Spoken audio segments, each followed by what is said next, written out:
So while we're waiting for everyone to come in, I just want to say thank you for being here and for joining us on this SensiLab forum. And for anyone that's here for the first time, welcome. SensiLab is an arts and technology research laboratory, and we're based at Monash University in Australia. We host these forums regularly as a showcase for creators and researchers who are working to explore the undiscovered creative opportunities of technology. So a little bit of housekeeping as we're starting up as well. This forum is being recorded and it will be available online on our website after the presentation. And we will be, the format will be a presentation, and then we're going to have time for a little bit of a Q&A. But I think the way that we would like to run that today is for all of you attendees to just use the Q&A function in this Zoom, so you can see you've got a Q&A panel. So please pop your questions there as the presentation's going, and Ziv will get to them at the end of her talk.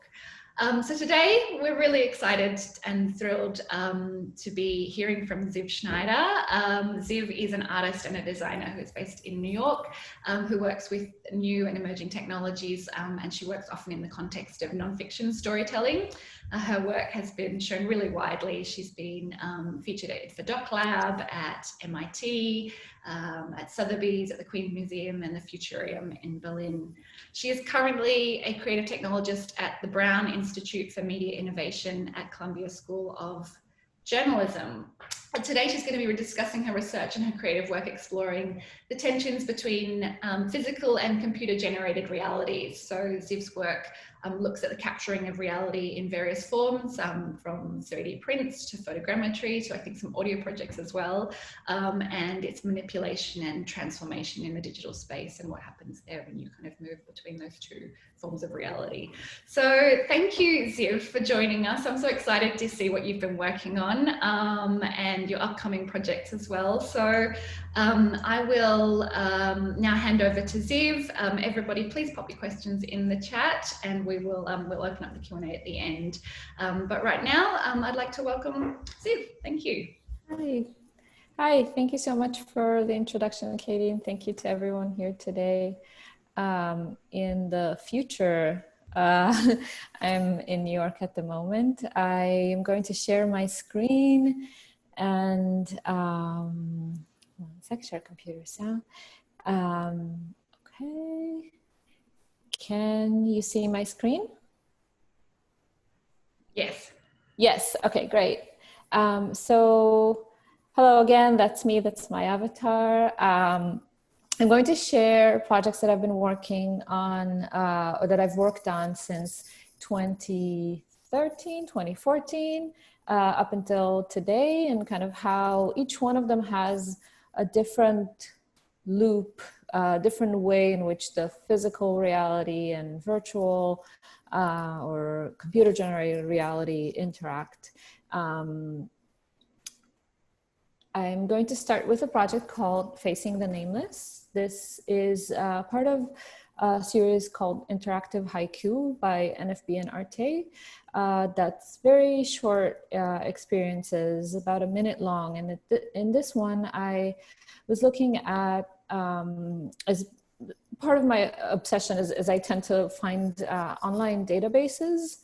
And I'm just fascinated with, you know, the amount of stories that these databases hold, and oftentimes they're presented in a very dry, you know, spreadsheet type of way. And in this specific case, this is a database of unidentified dead in the United States, that there's quite a significant amount of cases open. And it's a subject that I've been interested in for a while, and as a kid I also used to collect in Israel. It would be published in the newspaper, these advertisements, and it always struck me how a person can be unidentified by their surroundings, and especially in these days when we have facial recognition technologies, like how a person can go about being unidentified in their own neighborhood and in the area where they live. And so I pulled these photos from the database and I put them into Google reverse image search, and found that the images that I got back were mostly those of celebrities. So, and that was the starting point for this project. So I decided for this, for the presentation of these stories to create death masks from these images of unidentified dead. And those were kind of the way you meet these portraits. I selected 12 different portraits, 12 different stories based on statistics. Those stories represent statistically the majority of the cases. And so you would choose one of the death masks that I created using software that's used by police to create sketches of criminals.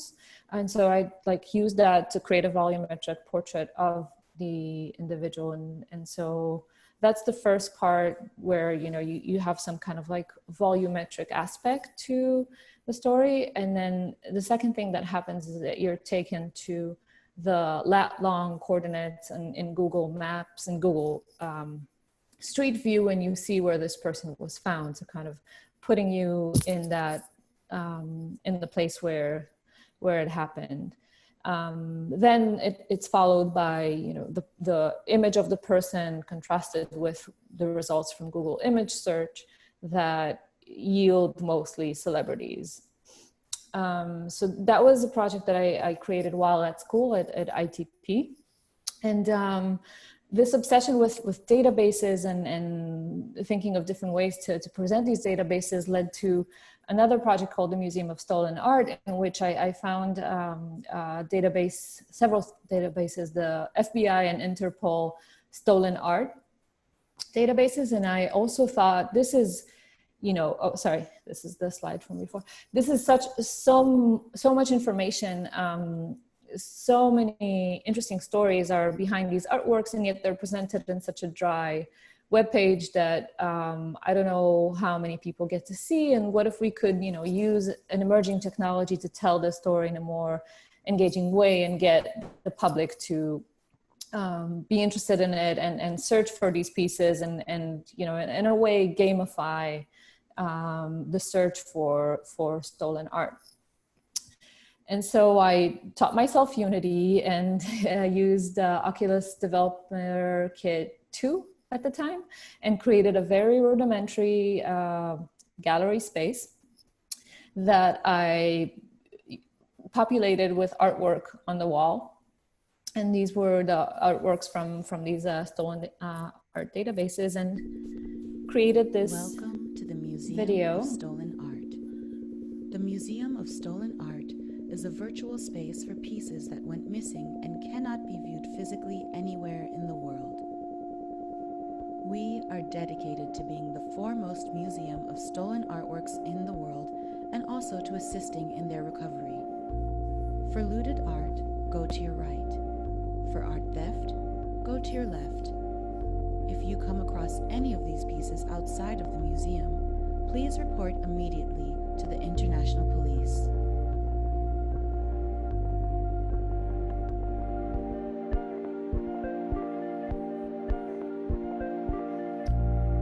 So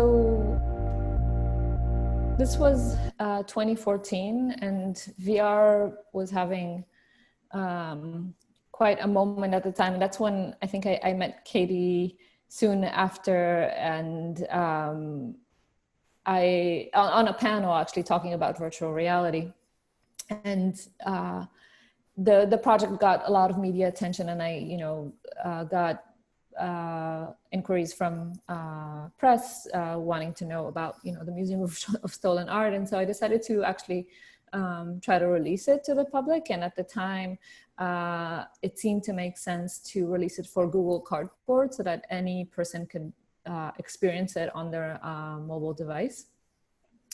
So I created a version of it for Google Cardboard, and this is a little bit of what the museum space looked like. So it was very important for me to create an actual gallery space with walls, but the idea of like an imaginary place that houses all these artifacts that are otherwise invisible, impossible to see. And I also added an exhibition of a collection of art owned by Ferdinand and Imelda Marcos after being approached by the PCGG, which is an agency in the Philippines in charge of returning these assets and their value to the Philippine people. So I took the artwork from their database and created a guided tour of the museum of this exhibition. And so that virtual experience led to another virtual experience called Recover Mosul. And so I'm just gonna see if I have any questions before I go off, because I can't see, I'm not sure if I can see, okay. I'll just trust you to tell me if there's any questions. I'll jump in and tell you if there's any questions. Okay. Yeah, I just can't see it in my, okay. Yeah, sharing screen. So I was a fellow at the Economist Media Lab and looking into how they could use virtual reality in their reporting. And then at the time when I was working there, these videos came up of the Islamic State destroying ancient artifacts in the Mosul Museum. And after that, a response of two cyber archaeologists that were using photogrammetry to reconstruct these artifacts from crowdsourced imagery. So they had created a website where you could upload images and you could also assist in their reconstruction efforts. And what The Economist did is tell their story in a reconstruction of the Mosul Museum that we had created. So we'd looked at images and floor plans from the 70s from a guidebook to the museum and kind of put together the layout of the museum and then placed only the artifacts that had been reconstructed and took the viewer on a tour of the museum. And then the initial version that we created of this was for the Gear VR, a pretty quick prototype that was pretty interactive, and the user could move around the museum, and that was the one that was presented at IDFA Doc Lab. But then the public-facing version was flattened into a 360 VR piece on YouTube and in other VR platforms. And so you could see this on YouTube and kind of... Welcome to the virtual Mosul Museum. Let me get the space. The Economist built a project What Has Been Destroyed. This is what they call a flatty, but that originates in an actual volumetric space. And so I've done a lot of work in this museum space and cultural heritage space, kind of thinking about virtual reality and all different types of reconstructions. And this is a workshop that I worked on with Scatter. You might know Scatter as the creators of DepthKit and other very significant VR pieces. They're leading this, volumetric filmmaking field and community, at least in New York. And so what we did here is we did a workshop at Carnegie Mellon museums, and the participants learned photogrammetry and Unity. And we gave them these basic kind of modular rooms that they each designed. So each participant designed their own little exhibition with the wall text as well. We put them all together kind of like an exquisite corpse into an exquisite museum. And so it was a room scale experience for the HTC Vive, where you could go through this, this is the atrium through which you go into this collection of rooms, each created by a different participant from the Carnegie museums. I mean, combining artifacts that they scanned in the Carnegie museums. Tina Symphony of Longing is a web VR documentary I worked on that was directed by Shirin and Len, that I think was a speaker at SensiLab probably a few weeks ago. And so it's a story of Tina Dizengoff Square in Tel Aviv that was about to be demolished at the time that this web VR experience was created. And this piece really captures the place and the street dwellers that inhabit this space, their stories of loneliness and loss, and it's quite a landmark in Israel. And for the reconstruction of the space, so many techniques were used. It's, you know, photogrammetry projected onto 3D modeling, or exported as point clouds, video, volumetric video.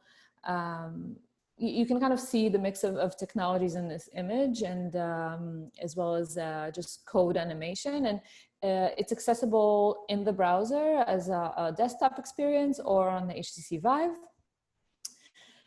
This is what the front page looks like. And here you can see the point cloud trees that a lot of people seem to think that it's a LiDAR scan, but actually I took thousands of images of the square, and then we stripped it down to the trees and exported as point clouds. And like that point cloud aesthetic kind of tends to look like LiDAR.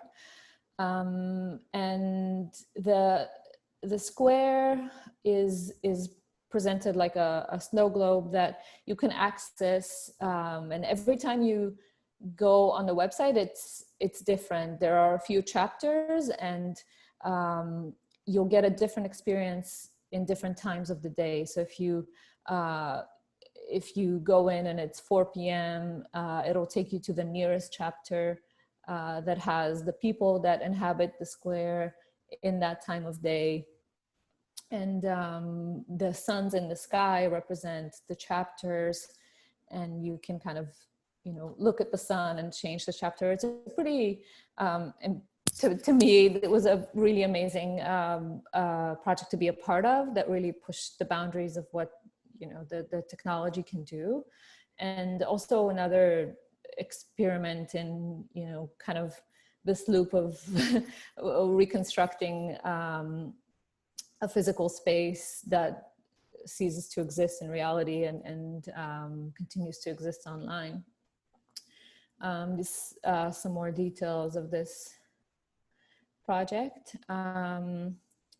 So another project I got to work on with Shirin, it's also another VR experience created in Israel, is the sculpture garden of the late sculptor Ezra Orion. That he worked in a very large scale sculpture, and he had these very ambitious projects, like sending laser beams to space and creating like an intergalactic sculpture. And in this specifically, we worked with a digital art center that was archiving his estate, and we had scanned these small scale models that were supposed to be very large scale sculpture garden. That was his plan.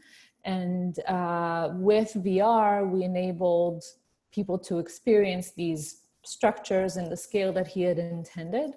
So we did a photogrammetry scan and a lot of post-processing, because these are very intricate and they needed a lot of cleaning, and then we could present them in the material that he had intended for them. And the scale, of course, that played a big role.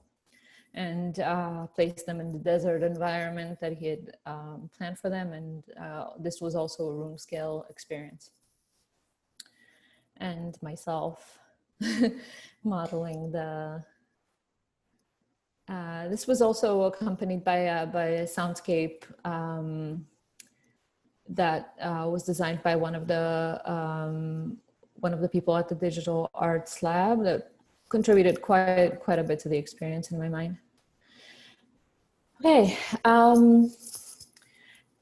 before I go on, I just want to see if there's any questions because I might be going a little quick. I see there's Q&A. There is one question from the Q&A, yeah. So was there enough detail in the photogrammetric models from Discover Mosul to ever be 3D printed? So Tom, it's funny that you asked that because we actually did 3D print a few of the models for the exhibition of the piece.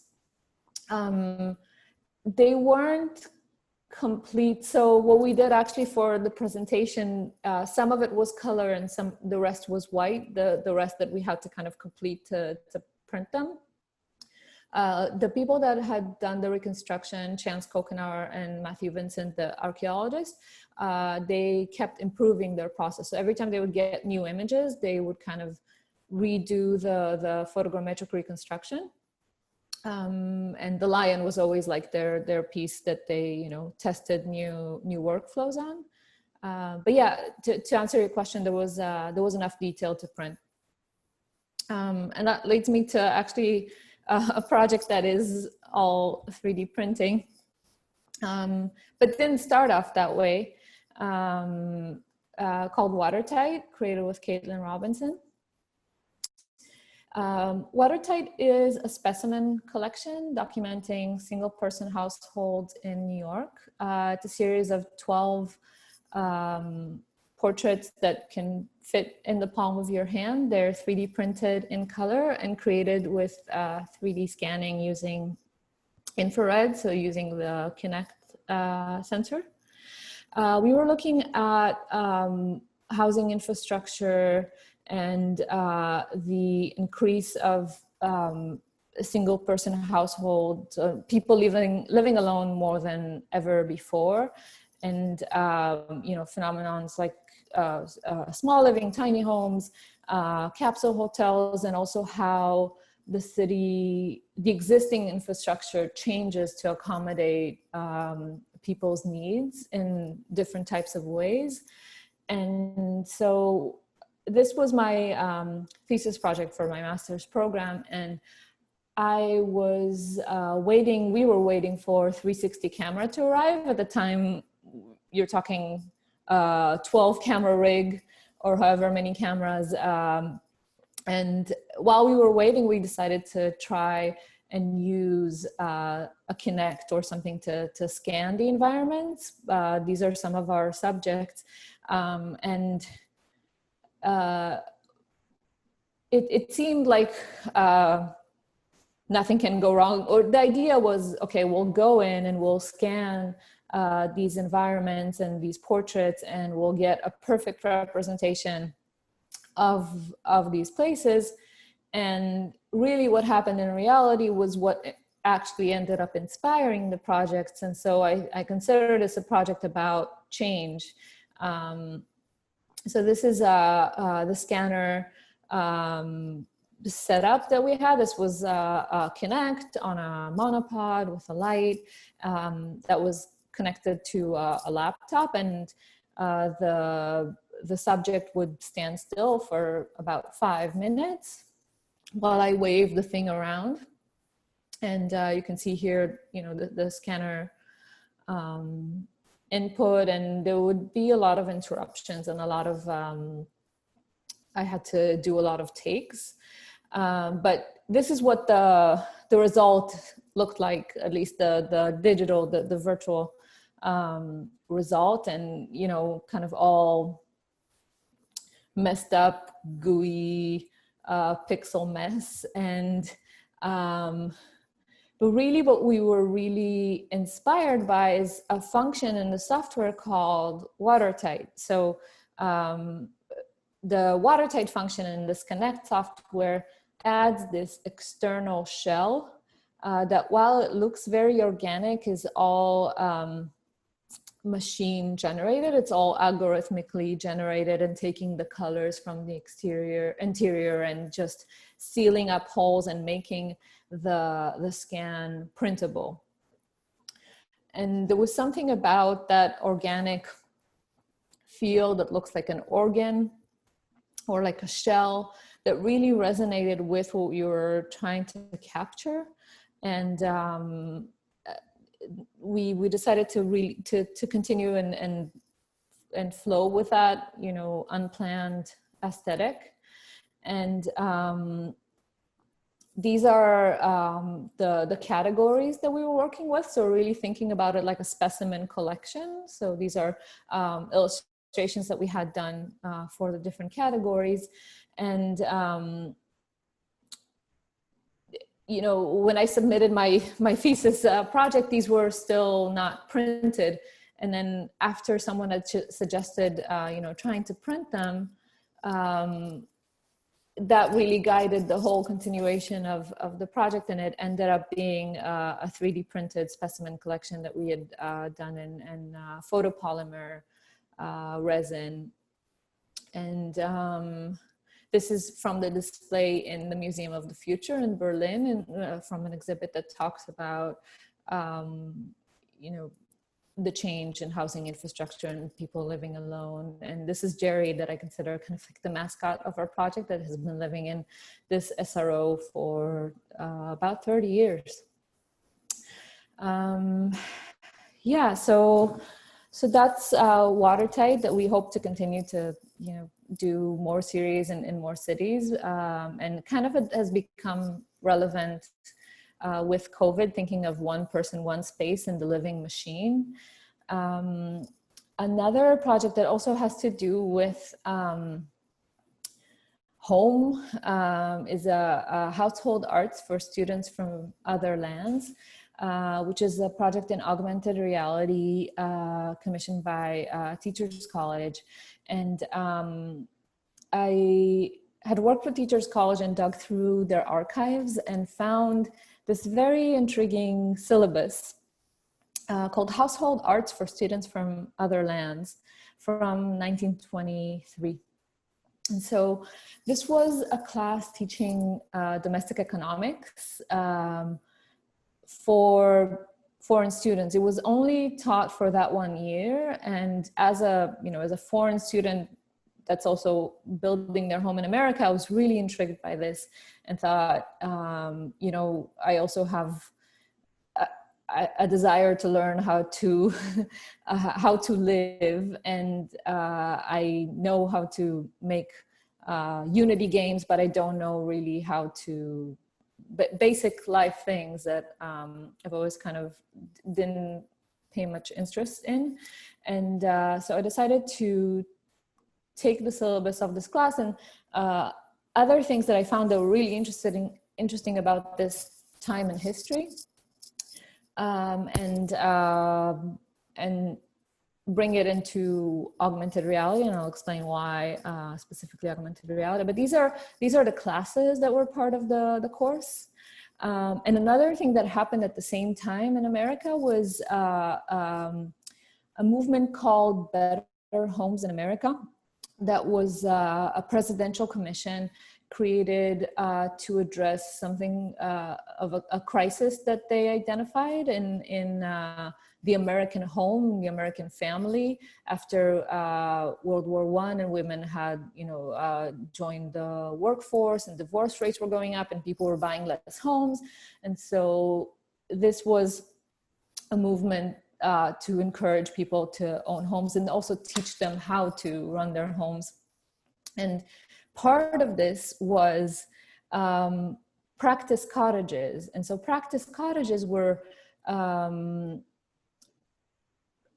a few things. So practice cottages were used to teach women domestic economics, and consider this a virtual reality simulation in real life, in which women would inhabit this house and alternate in their roles. Like one day I would take care of the baby, and one day, you know, I would cook, and we'd sort of alternate. And they also had practice babies. And so this idea of like simulating real life was really appealing to me. And another thing, the plan book that's mentioned here was a model home that was used for the presidential commission to show people how, to plan how to build their homes in very great detail. So this is an image of women in a practice cottage, some images of them in a house. And the inspiration for this was also dollhouses. And dollhouses were originally meant to teach girls how to run a household. And so I took the floor plan of the model home of the Presidential Commission and the plan book for how to create this model home. I hope it's not too much. And each room was a different class. And so I had created an avatar of myself, and using these motion capture movements of everyday activities, that's part of this like CMU database that's like a standard of everyday movements. I created this app that's basically overlaying my avatar and these instructions for the house onto the floor plans of the model home. And so when you look at the model home, it comes up to life. You look at the floor plans, it comes up to life. And you can move my avatar around, and pieces of furniture trigger different lessons. So let's say you drag me to the piano, I start playing the piano and give you details about an anecdote or something related to the syllabus. And each piece of furniture also has these details from the guidebook of what it should be. So for example, these were the instructions for what table you should have in your living room, drop leaf and mahogany, weathered oak, like very specific instructions. Yeah. And so this is me teaching you how to take a bath. And the exhibition version was, that etched wood, but I had also created these postcards that you could download the app to your mobile device and use at home. And it was also gamified. So when you completed all the different lessons, you could complete the course. It's me having dinner with myself and and the exhibition view. And so one last project I'll talk about is called Sylvia. And this is something I'm working on at the moment. So it's very early and I'm excited to share it with you. I've been looking at virtual influencers. So this has been something that's been around and quite common in the past like 3 years, I guess. CGI characters with social media accounts. And the most known one is Little Michaela, that a lot of people know, that has been signed as an actress as well. And I've been really interested in this part of the influencer economy and the idea of a virtual human and what's behind it and why people follow it and the thing that's interesting to me, like I think beyond the fact that these characters are representing unrealistic beauty standards, the thing that struck me was that they're very much laboriously designed to look real. And, a lot of it is not, like, people call them AI, but they're very much not AI. They're very much puppeteering and rendering work that's very laborious. And it was interesting to me that one of the most intrinsically human things of aging and eventually death is not built to any of these characters. And so when we design this fantasy of, a human, that's something that we fail to represent. And so Sylvia is an experiment in creating a virtual influencer that's designed to age quite rapidly. This is little Michaela. You can see, so in little Michaela's images, they also use a real model and kind of overlay Michaela's face. And there's a whole team behind her. And she's also a musician. I'm sure a lot of you are familiar with Michaela. And this is just a little I'd taken all these characters and put them through this Microsoft age identifying algorithm. And these were the ages that I got back. So even the colonel that represents KFC, that is kind of like an old dude, is even just only 38. And so Sylvia, that posts under my friend Sylvia, and she started posting earlier this month, she's a designer. She's a fashionista, a minimalist, a yogi, and she ages about a year every 2 days. And she will continue to age rapidly in the next months. And you're the first people to hear this, actually, because the people that follow her at the moment are not yet aware. I think they might be getting hints at the fact that she's aging. And Sylvia has some AI components in her. There is natural language processing, writing the captions for her posts. And so we've scraped about 40,000 posts of influencers and trained an AI to write these inspirational long captions. And these are some of Sylvia's posts, and you're welcome to follow her from now until November. Yeah, and that's it for me for now, and I'll open it up to any questions you might have. I have some questions here. There's another question, Ziv, from another couple in the chat panel. Sorry, in the Q&A panel. Yeah, I see a few here. Yeah, so what were the other lands that women came from back in the 20s? I did an analysis of the student records. It was a mix. Yeah, it was a mix. I think there was China, Taiwan, there was Palestine, there was yeah, there were foreign students from a lot of places. I can't really recall the statistics, but at the time I was even considering so I'll stop my screen share. I was even considering of casting women to play the role of the students. Yeah, I can get back to you with the analysis of the ratio exactly. I kind of I don't remember where they were from exactly.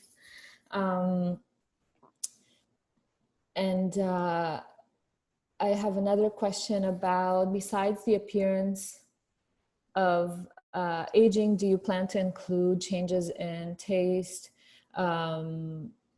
point of view, her communication? Yes, definitely. Her story is also meant to represent changes that happen with age. For example, she would be kind of aged out of her studio job, become an independent consultant. She would go through processes that that happen later in life. So that's definitely a part of it. And I'm working with the Aging Center in Columbia University to kind of help inform that. So Oscar asks if she's set to expire due to an age limit. I mean, she kind of has like an average lifespan. She'll live until she's 81, because that's like just about the time a human woman lives.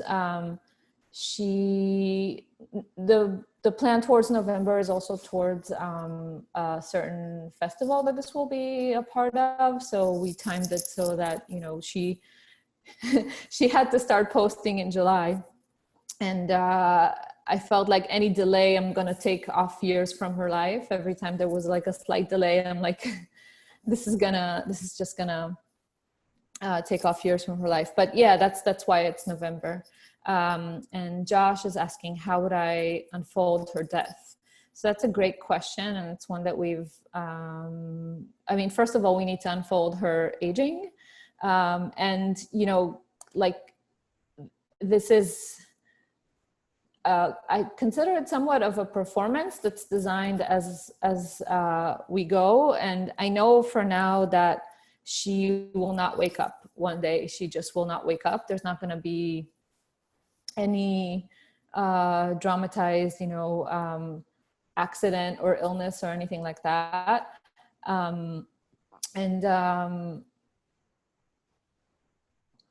Yeah, so what I'm saying is, like, I don't have all the media ready, and there is the creation is happening every day from now until November. So that's the kind of like performative real-time aspect of it. Sojung, thank you. And he said, due to COVID, a lot of digital art experiences become virtual or disembodied. Do you have an alternative way to recover these disembodied experience? Interesting. I'm curious what you mean by that. And also, like, due to COVID, like the digital models are on the rise, because it's like, it's a solution for fashion productions, for example. I'm curious what you mean by recovering this embodied experience. So Jung, do you want me to activate your microphone so you can kind of expand a little bit on your question? I'm allowing you to talk now. Hi. Thank you so much for your talks. I don't know, because just I'm also working with the VR, and then I had to because I couldn't do the physical exhibition. I had to switch it. Everything's like online and the website, especially a lot of installation and interactive art pieces, like a lot of conferences are moved to all online. But I don't think this is all like solutions, because we still have a body, and not many people have a VR headset at home. So do you kind of see maybe some sort of different philosophical foundations you observe it, or any different ways to present it, the VR or physical related to sort of presentations? Yeah, I mean, I think the choice of the technology is important. And I mean, I think you can create work that exists on mobile devices that's accessible to people. And also, I think there's a lot of room for playing with physical, tangible objects, or, you know, things that arrive in the mail, or things that happen in your space, and the interaction between that and what happens virtually. I think AR can be played with quite a bit. I think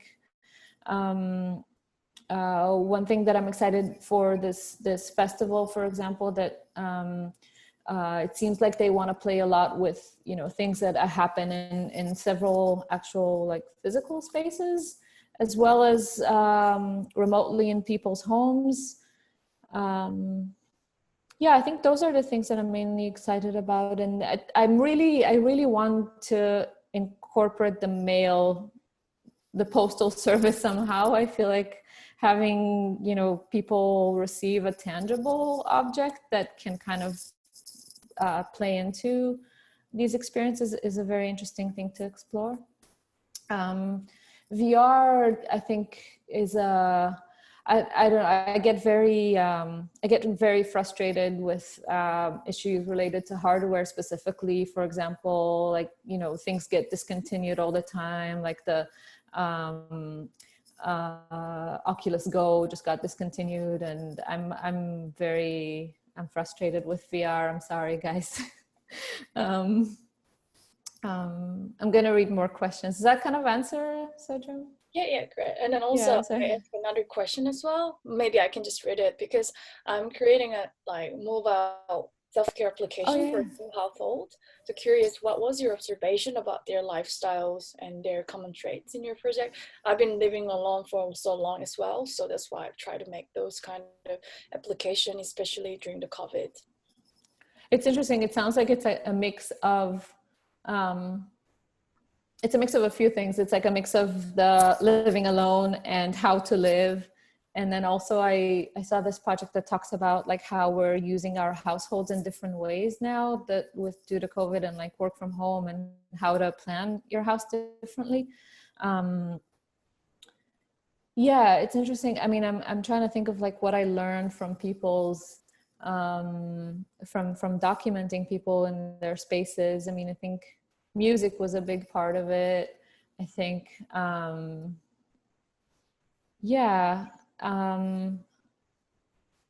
having, in a lot of cases, I think I saw that like the personality on the walls, which I feel like I don't have so much of right now because I'm living in a temporary place, is having something of your personality be presented on your walls is very much something that makes a home.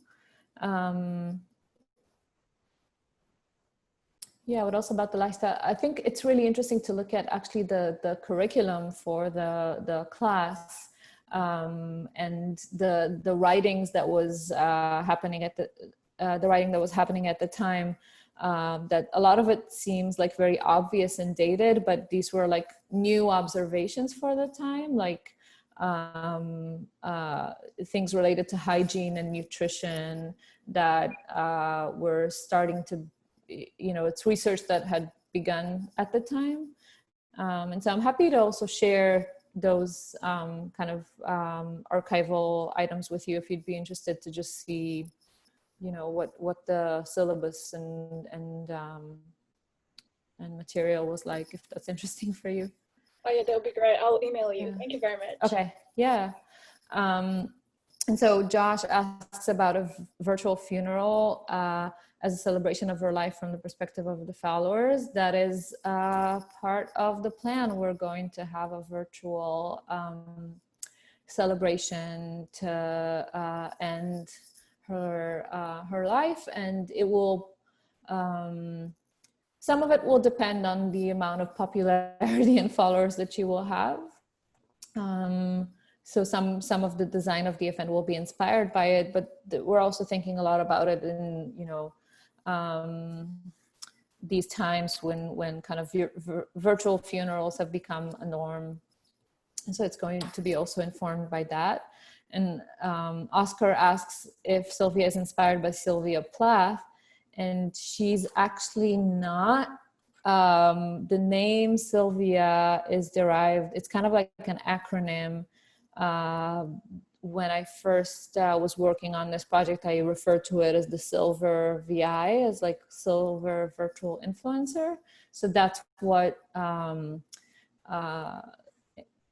led to her name, but she's a romantic, and there's a little bit of darkness to her that comes naturally from her, I think, being mortal. So Sylvia Plath is in, is somewhere in the background.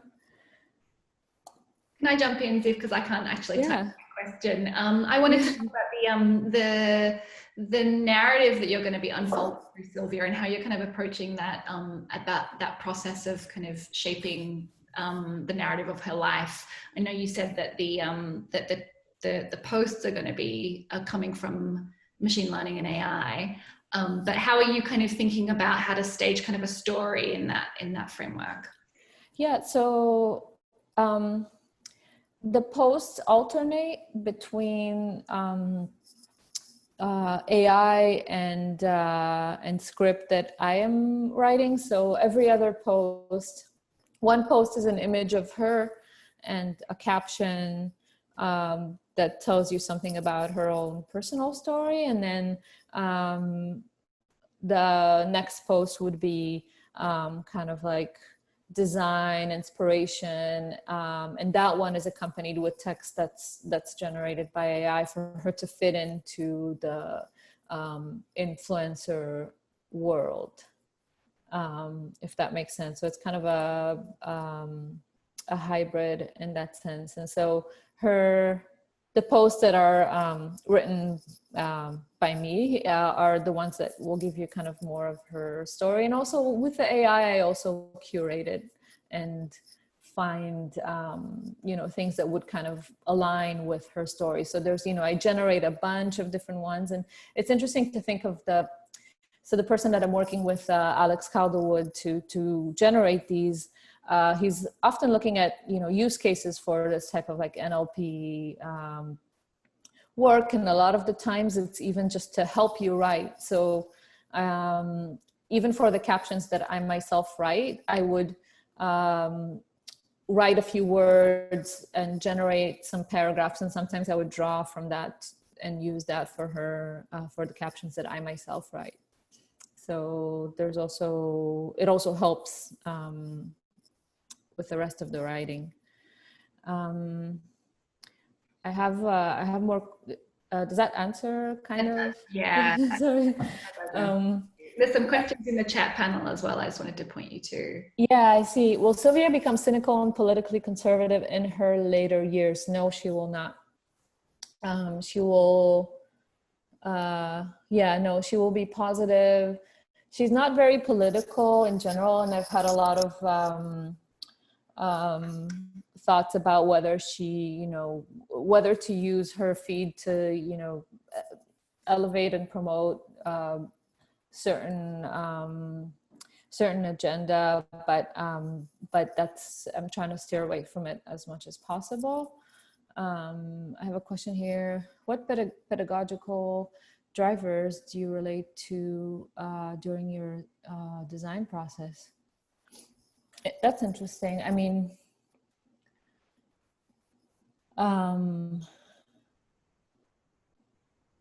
yeah, could you define pedagogical drivers? I mean, I think a lot of my work, because of my background in graphic design and did a lot of product design. So a lot of the times I'm thinking of digital products. And, in terms of pedagogy, I think I did a lot of thinking about that when it comes to the household arts and the idea of learning by doing. And so through, through play with the character and through kind of acting, you're learning these everyday lessons. So I think that was something that I think about a lot. Yeah. Here's experiential learning, adult learning, novice to expert, reflective practice, self-efficacy.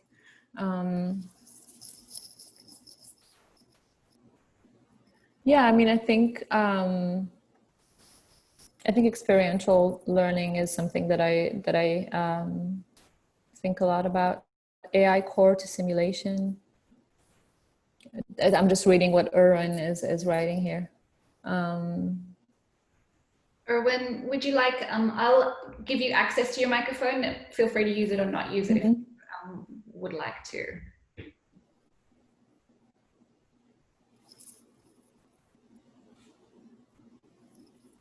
Okay, I've got about 3 minutes before I go to another Zoom. So my background is medical simulation. And so I was interested in what you're doing because we are in the AR/VR space at Monash, engaging with a lot of profs at the moment. But doctoral work was around what are the pedagogical drivers for simulation in healthcare, but they extrapolate across all boundaries, all disciplines these days. And there is not a lot of evidence out there that people actually use educational theory in their thought processes to develop their product. Whereas, because that's, I mean, they're important measurement points for us to prove that it's been an educationally sound activity. Yeah, so I mean, I agree with what you're saying. I think I've had the benefit of creating art that doesn't have to be measured in that sense, or, you know, if it's occasionally I work with journalists, or also in the museum context, it's usually pretty open, and there's no, you know, learning goals and measurements like that at the end of the day. But I think it's something that I'll make note of to look more into, and I agree with what you're saying. Yeah, I think that the institution that I work with on household arts does a lot of thinking about like how new technologies can be used for learning, and specifically for that project we were thinking of experiential learning, games, and learning by doing. Yeah. I'm happy to talk to you offline about that. My doctoral work was in that area, so that becomes a bit of a platform for you to consider in the future. Yeah, definitely. Yeah, I'd love to email and exchange. Maybe what I'll do is I will share Ziv's website, which I think has your contact details on it, doesn't it, Ziv, as well? Yep. Our forum page, so people can get in touch with Ziv later on if they would like to follow up and ask more questions. Thanks for your time. I've got to go to another meeting. Thank you. About Thank you so much. Truck drivers and accidents and using VR. Oh. Enjoy.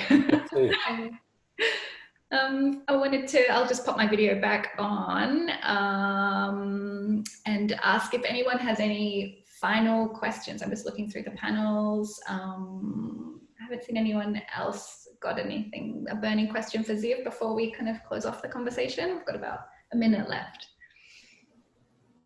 No? All right. Well, Ziv, thank you so much for presenting your work. I'm about to just straight away go and follow Sylvia because I think that's a fantastic project, and I'm excited to see what story she unfolds throughout her life. So yeah, thank you. It's been wonderful to talk to you and to hear about these works, and yeah, thanks everyone for attending, and we'll see you again at the next forum.